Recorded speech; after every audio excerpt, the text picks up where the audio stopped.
As I rummaged through the old furniture in the front of the dumpster, I couldn't believe it was already 6 months since I first came to live on the street.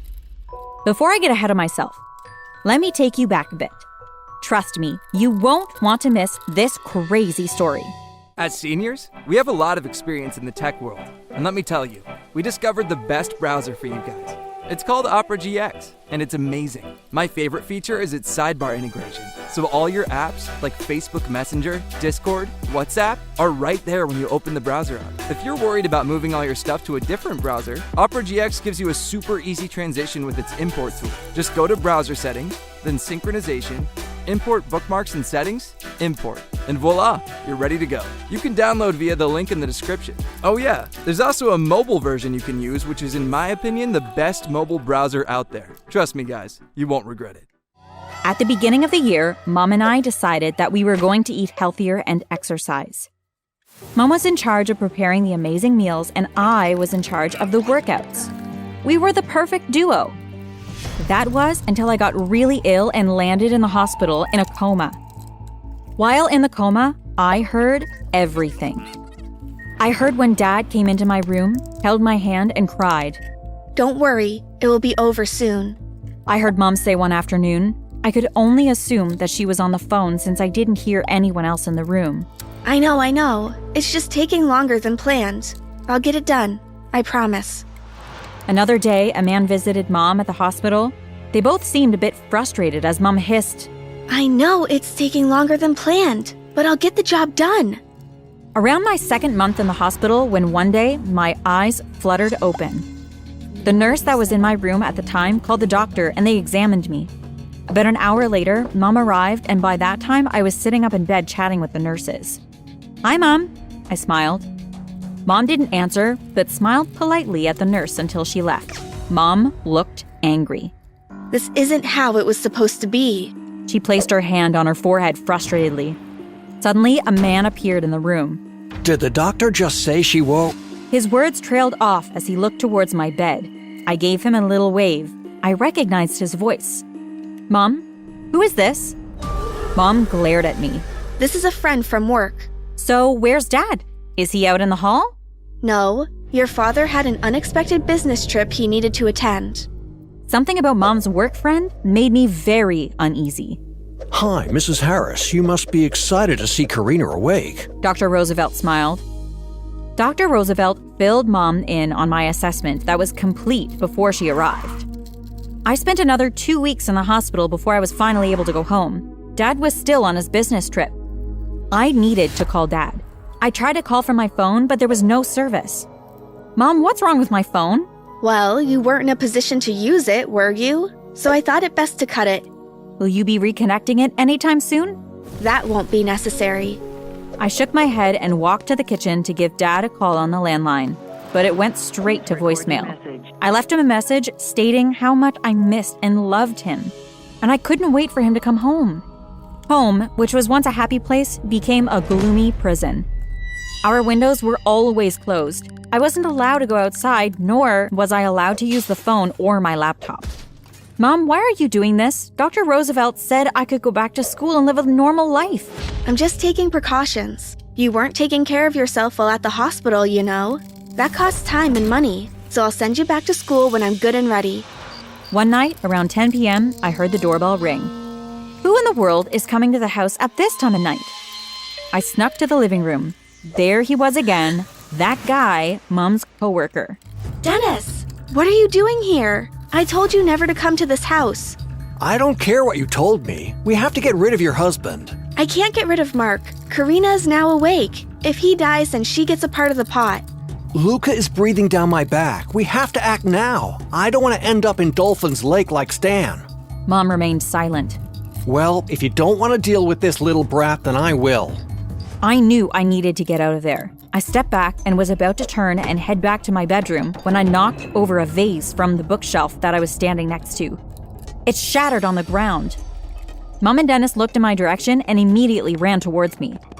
I sprinted to my room and was able to lock it before Mom caught me.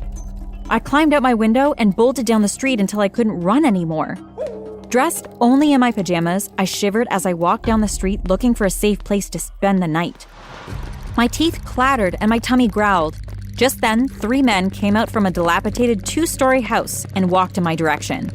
Quickly, I turned and walked in the other direction. Uneasy about being followed, I broke into a run, but I tripped over a crack on pavement and fell.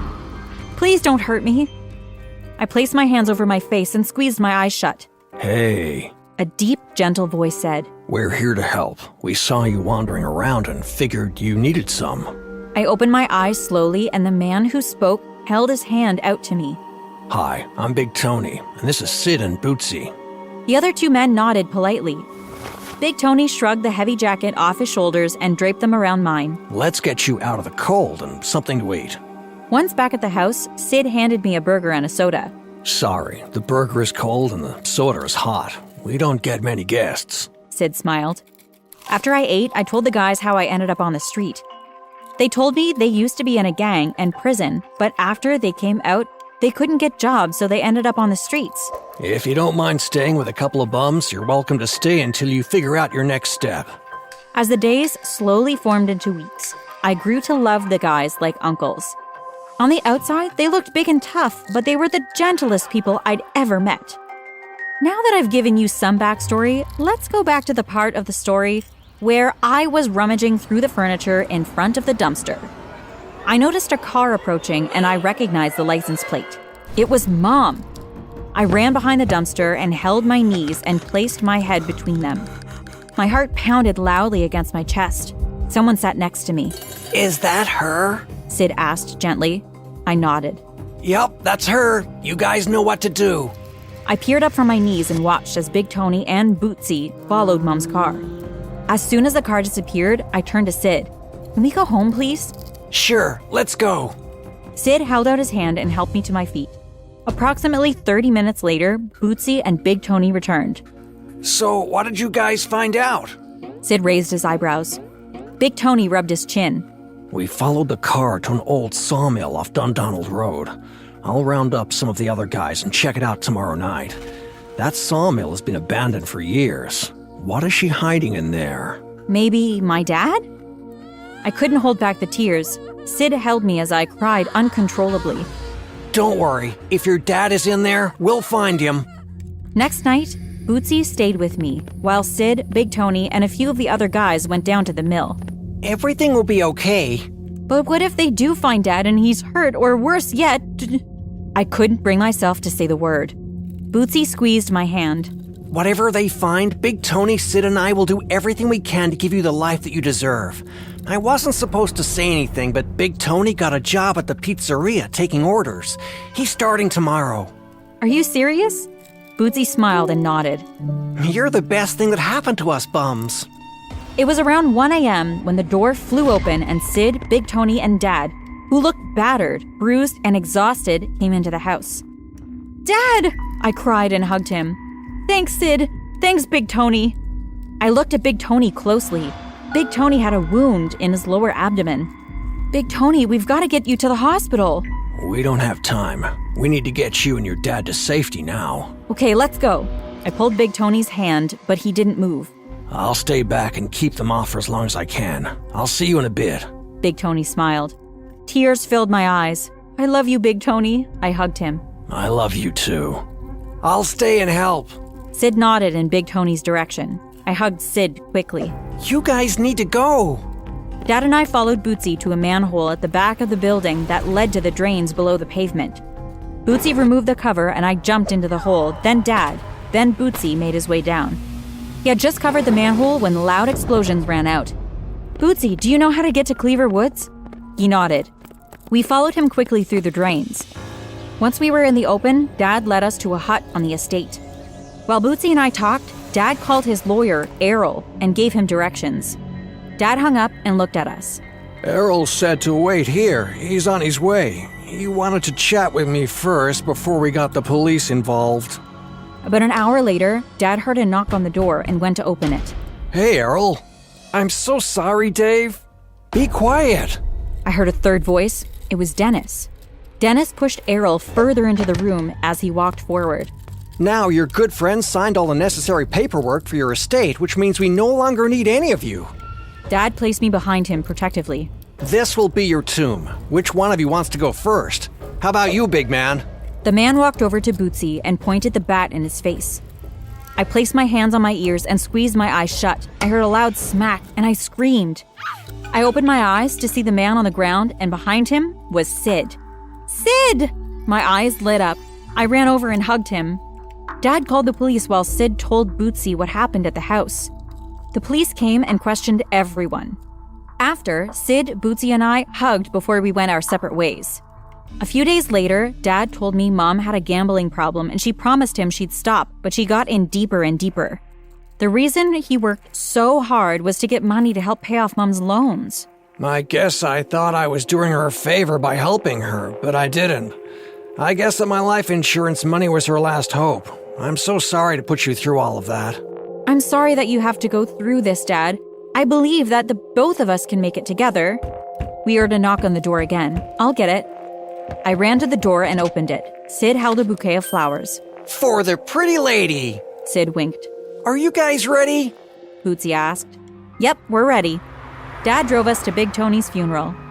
He took care of all the arrangements. Besides us, there were a few other people who knew them from the streets. After the funeral, Dad invited everyone over to the house for lunch. One afternoon, Dad came to my room excitedly. Guess what? What?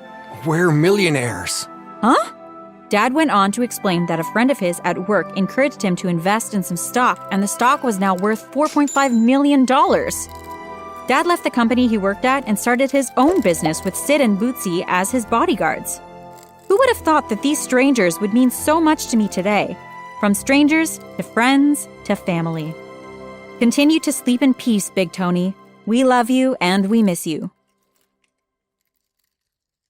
Hi, my name is Ashley, and I'm from Texas. My sister Jeannie and I are in our senior year.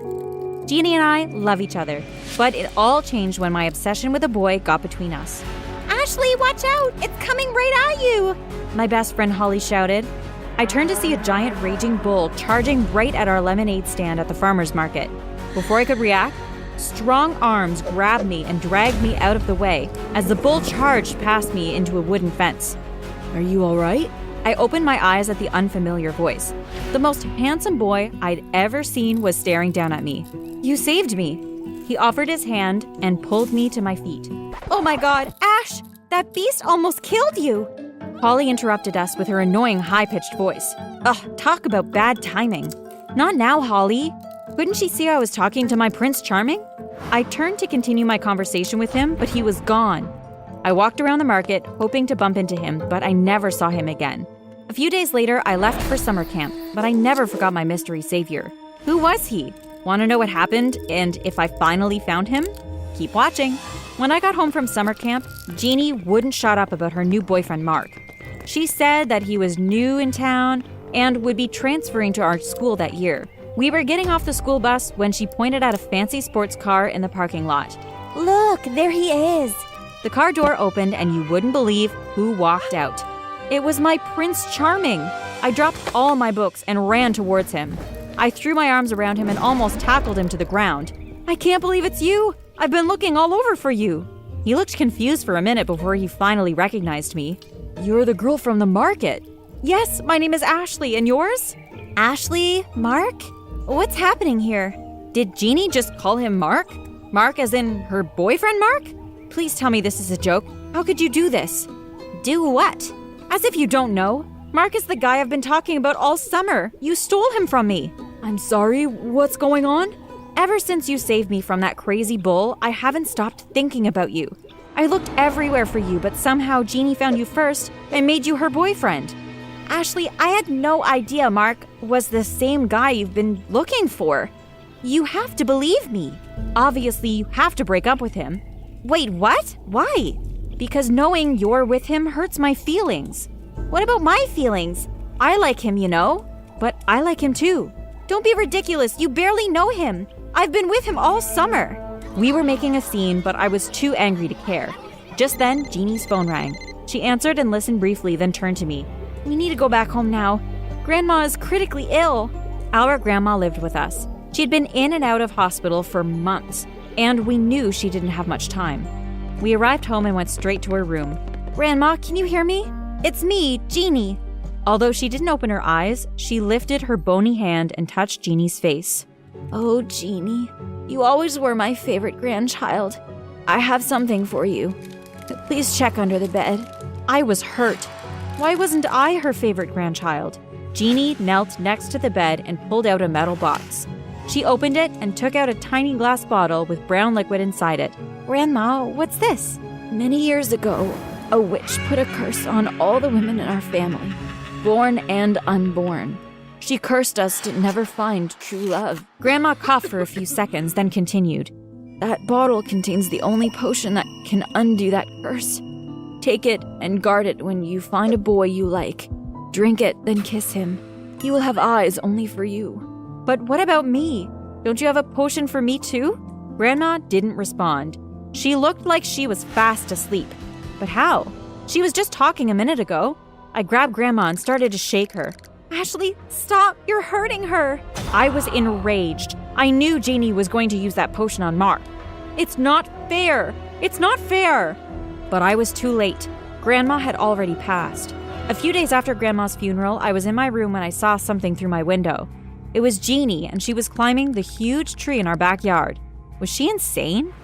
I ran outside, and when I got to the tree, Jeannie was already high up on one of its branches. What on earth are you doing? I must have startled her because she slipped and almost came tumbling down. She gripped the tree branch, steadying herself. I was still looking up at her when something fell and hit my face. Ouch, did you just throw a rock at me? I'm on a tree. Where could I get a rock up here? You tell me, you're the crazy one climbing a tree like a cat. You're the crazy one obsessed with my boyfriend. Jeannie was climbing down the tree, fast. I bent to pick the rock to throw it back at her, but it wasn't a rock. It was the tiny bottle with Grandma's potion inside it. Jeannie must have dropped it while trying to hide it in the tree. Obviously, she didn't trust me and was trying to hide it somewhere so I couldn't get it. My hands trembled slightly as I held it in my hands. Give that back! Jeannie was on the ground now and running towards me. This was it. I opened the bottle, closed my eyes, and gulped down the disgusting liquid. It tasted horrible, but I didn't care. I'd drink anything, including dirty dishwater, if it meant Mark would love me forever. No! Jeannie dived and snatched the bottle from my hands, but it was too late. She stared at the empty bottle and fell to her knees, sobbing. When the school bus arrived a few minutes later, I ran and got on it. I had a boy to kiss and make mine forever. I stood nervously in the school parking lot waiting for Mark. The moment I saw him getting out of his fancy car, I walked to him, put my arms around him, and kissed him. Ashley? Just then, we heard tires screeching. Mom's car was approaching us fast. It stopped right in front of us, missing us by a few inches. Jeannie stepped out, looking like she was ready to explode. You kissed him, didn't you? Jeannie pointed an accusing finger at me. There was no use lying now. So what if I did? It's too late. Mark is mine forever. You're so evil! Jeannie started to attack me, but what Mark said next scared us both. Help me, please! I can't see! Jeannie rushed to his side and waved a hand in front of his eyes. Oh my god, Ashley, you blinded him! What are you talking about? Mark turned to me and looked directly at me. I don't understand. I can see you, Ashley, but I can't see Jeannie. What was going on? He will have eyes for only you. Huh? That's what Grandma said when she gave me that potion, remember? In fact, those were her final words. I thought that meant he'd love only me. I never expected it to mean he'd become blind to everyone else. Literally. This was certainly not what I signed up for. I took a few steps back from Mark. I'm sorry, I have to go. Please don't leave me, my sweet Ashley. Why was he talking like that? You're the only one I see. You're stuck with me forever, my sweet Ashley. Oh dear, what had I done? So you can't see anything at all? Nothing. Just you, my sweet Ashley. So what do we do now? You stay with me, of course. You and I can never be apart. What about school? You will pick me up every day. But how will you read and write? You'll do it for me, of course. We'll be together forever. I was stuck with him all day. I wrote all his notes and carried his books to all his classes. I didn't know how much longer I could take it. Jeannie was ignoring me, and the one time I managed to talk to her, she called me selfish and evil. I drove him home. His parents were away, so he asked me to make dinner for him and walk his dog Peggy. It was getting late, so I told Mark I needed to leave, but he wouldn't let me go. You can't leave me in this big house. What if I need something? Who will get it for me? I called Jeannie and told her I'd be sleeping over at Mark's. She said, fine, then hung up on me. Mark and I settled on the couch. I put on a movie, but of course, he couldn't see it. After a few minutes, he said that he was bored. Please stop watching the movie and entertain me. I was about to protest, but I remembered that it was my fault he couldn't see the movie. Sure, tell me what you need me to do. Well, since Peggy is asleep, I need you to bark like her. Surely he was joking. Are you serious? Yes, Peggy's bark always soothes me. I need that right now. Being blind is really stressful, you know? Again, I felt really guilty, so guess what I did? I started to bark like Mark's dog. I thought I saw Mark trying not to laugh, but he hid his face quickly. He made me bark for an hour. The following morning, getting Mark ready for school was so difficult. I made him breakfast, then he made me feed it to him. Then he asked me to clean the kitchen and his room. He also had a mountain of laundry, and he requested I do that too. By the time we got to school, I was exhausted. We walked into class, me looking like I hadn't slept in days, and Mark as handsome and clean as ever.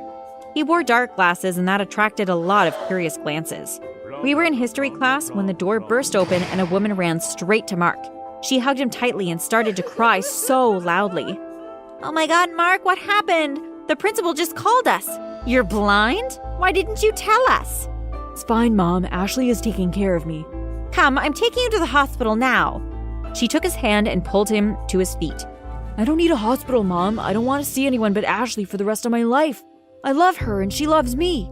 Okay, that was enough. Well, about that, I'm not sure I love you, Mark. I thought I did, but I don't think I can do this. Sorry. But you blinded me. I looked around and saw the shock on everyone's face. I didn't mean to. I confessed to everything I did. From Grandma's tale to drinking the potion to kissing Mark so he could be mine and not Jeannie's. You selfish girl. My son is blind because of you. I'll gouge your eyes out. Mark's mom pounced on me. Mr. Clark, our history teacher, rushed to my aid and dragged her off me. That's when I heard it. Uncontrollable and hysterical laughter. I turned to see Mark laughing so hard he was literally rolling on the floor. And guess who else was laughing? Jeannie! I can't believe you fell for it! I don't understand. What's so funny? There's no such thing as a love potion. Grandma had dementia, and most of what she said made no sense. Whatever you drank was some herb she boiled years ago for her tummy problems. I watched as Mark took off his glasses. He was not blind. I was going to kill them both. You lied to me? Do you know the things he made me do for him? He made me bark like a dog. The whole class burst out laughing. Even Mr. Clark laughed. I hid my face in embarrassment. Well, this has been quite entertaining, but we need to get back to our seats now. Mrs. Perez, I'm sorry your son scared you. Kids are like that sometimes. Please go home. Your son is fine. Mark's mom smiled with relief and left. I went back to my seat and was overcome with sadness. Am I ever going to find a boyfriend like my sister has? I guess I'll have to wait and see. As for Mark, I am done fighting for him. Hi, my name is Shanice, and I'm from a little town in Egypt. I never expected my life to become so crazy. Before I continue, like this video and subscribe to our channel. While growing up, I was an only child to an army dad and housewife. We moved around quite a lot because of Dad's job. When I was in 2nd grade, Mom left for the supermarket and never returned. But I always prayed she'd come back because a girl needs her mother. Then one day during summer vacation, all that changed because of her. Dad walked into the house with the brunette on his arm. Shanice, I'd like you to meet my wife, Gabby. Your what? Dad, how could you bring some stranger to live with us? Did you ever consider how I'd feel about this? I stormed to my bedroom and slammed the door. Over the next few days, Dad applied for permanent residence and enrolled me in some stupid preppy private school. I was stuck. I'd never been in a place for more than 6 months, and I felt my anxiety grow. This was all Gabby's fault, and I needed to get rid of her. One night, I snuck into their bedroom and changed the time of their alarm clock. This made Gabby late for an appointment meeting, and she lost a client. Another time, I placed a hair remover in Gabby's shampoo, and my favorite was adding dead worms to the top of Gabby's cake. The oven smelled like burning fat for days. Throughout all of this, Dad was forcing me to interact with Gabby through shopping sprees, spa days, and just for 2 lunches. Dad, I'm not interested in your wife. She will never replace Mom. After that, all Dad's attempts stopped. I had to put making Gabby's life a living hell on the back burner for a while and focus on more important things. School. On the first day of school, my silly locker was stuck. I banged on it and it flew back and slammed into my face. Ouch! I covered my face and felt it thump beneath my fingertips.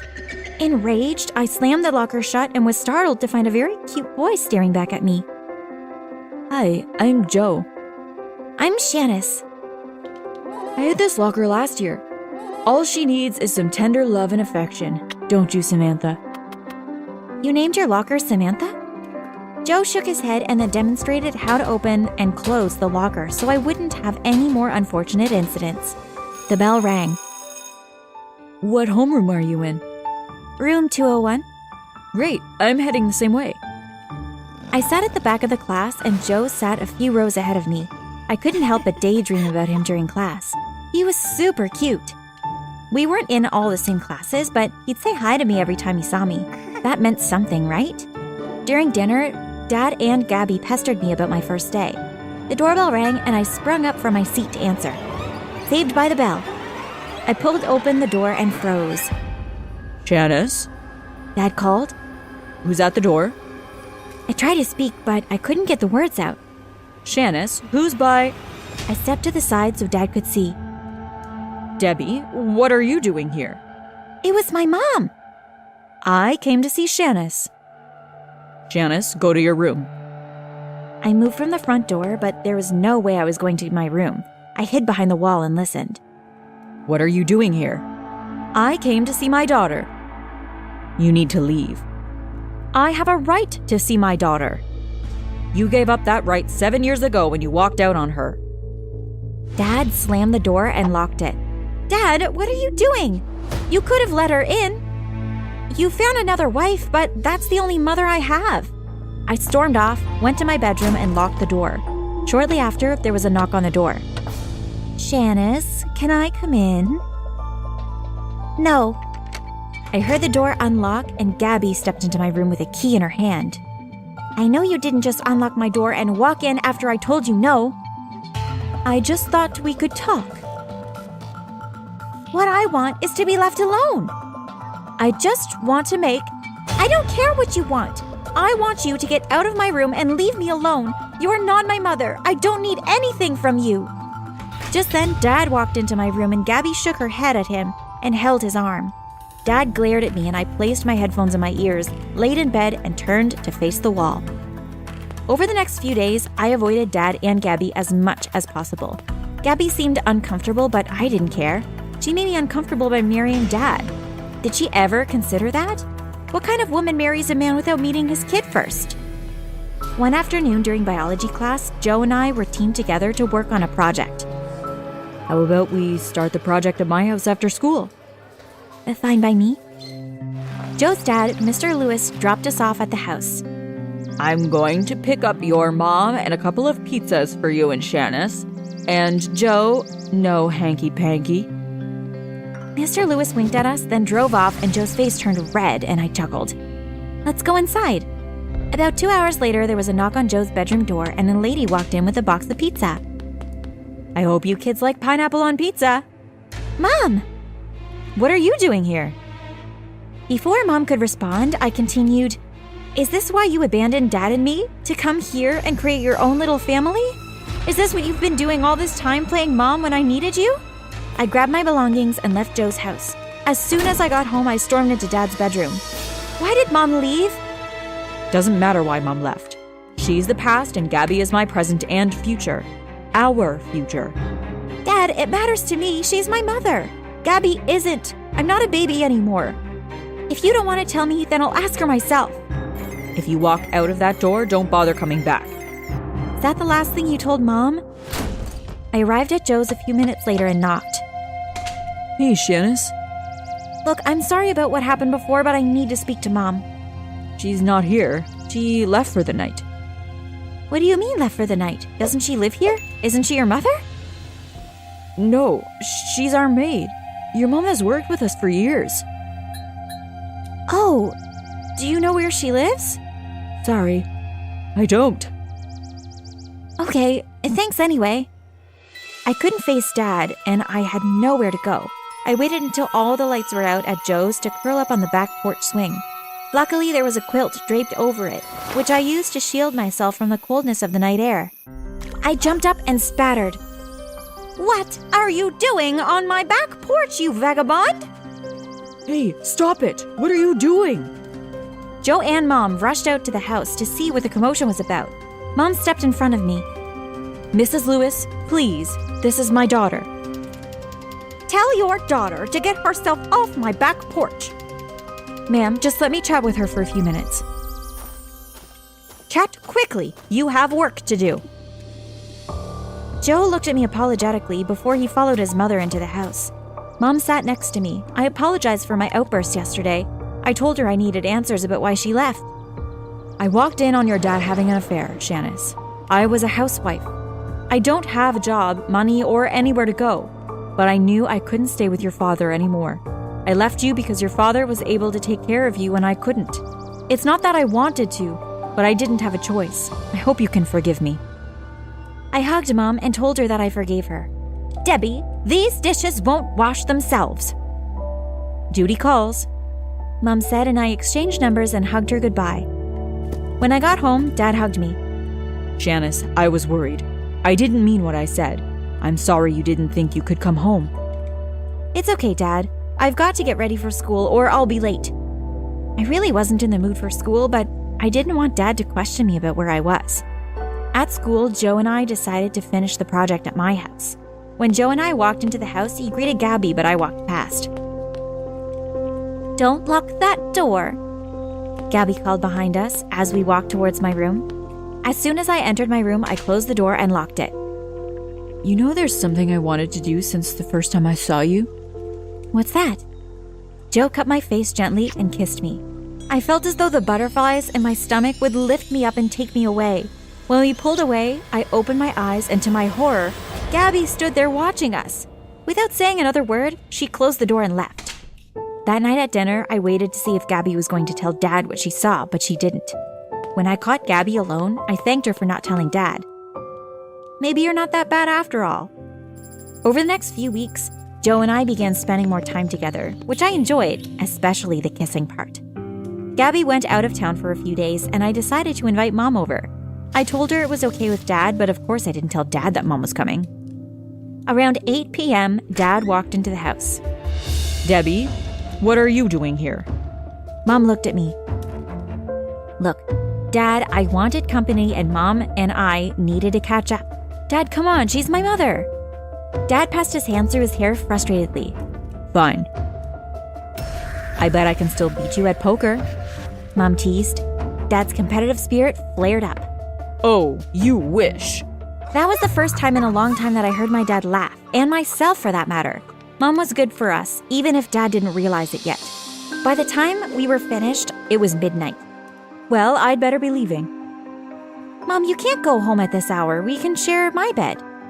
Dad nodded and told us goodnight before we headed to bed. Every night, Mom came over after work and we played games as a family. Then Mom would share my room. One night, I woke up and Mom wasn't there. I peeked in Dad's room and I gasped. Mom and Dad were sleeping on the bed. I quickly fetched my phone and snapped a few pictures. Next, I created a fake email address and sent the pictures to Gabby. Gabby was back home the following evening, and with the picture in hand, she demanded to know if the picture was fake or real. I smiled to myself as they argued. What, she thought Dad wouldn't cheat on her too? But the smile was soon wiped off my face when soldiers busted into our house in full tactical gear. Major Dean, you're under arrest. What? What am I under arrest for? Did you or did you not visit your ex-wife today? Dad looked at Gabby, then me. Yes, I did, but what is that? Brian! You were the last person to see her alive. Alive? What do you mean alive? My heart pounded as tears rolled down my cheeks. Janice, this is a mistake. I'd never hurt your mother. Gabby held me as they dragged Dad away. Don't worry, Janice. There must be some mistake. I fell asleep in Gabby's arms that night, but I woke up when I felt a pinch between my toes. Gabby stood at the foot of the bed with a tranquilizer in her hand and a sinister smile on her face. Hi, Shanice. Still missing Mommy? I tried to move, but I was paralyzed. I guess now it's as good as any time to confess. You see, your dad was a jerk in high school, and he made my life miserable. For 4 years, he and his jerk friends called me Flabby Gabby. I ain't so flabby now, am I? My eyes drooped, and she sat next to me and leaned in. I killed your mother.